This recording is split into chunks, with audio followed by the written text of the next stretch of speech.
We set off from the courts where a senior Kenya Revenue Authority official, Richard Njoroge Kimani, appeared in a Nairobi court charged with soliciting an 8 million shillings bribe from a Nairobi businessman.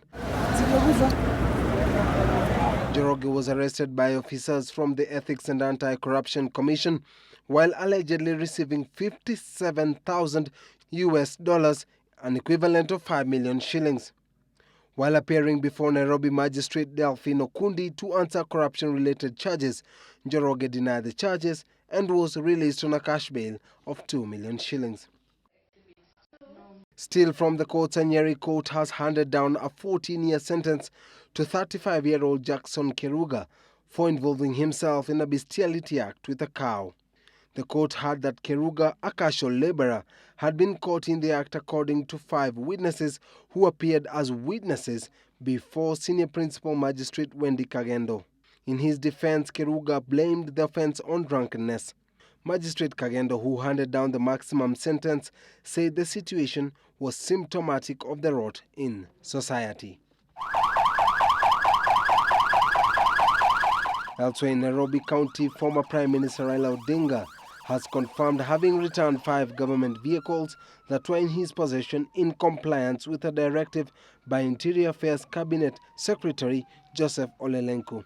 Odinga in a statement denied that he was holding on to the vehicles or that he attempted to seek the intervention from President Uhuru Kenyatta to retain the vehicles assigned to him during his tenure as Prime Minister.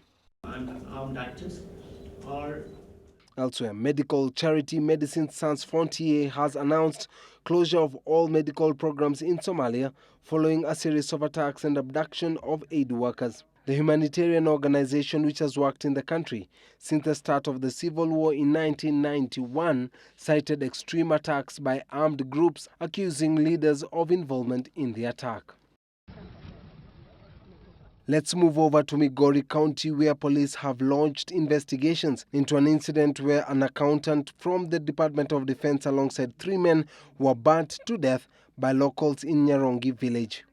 According to the police, the 3 were suspected of being cattle rustlers who were set upon by locals. Those we spoke to point an accusing finger at prominent individuals for the increase in cattle rustling in the area.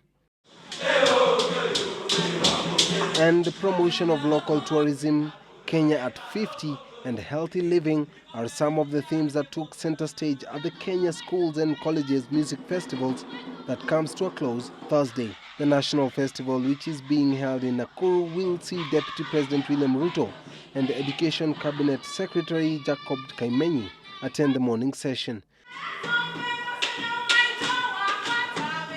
The 12th day feat brought together over 100,000 participants.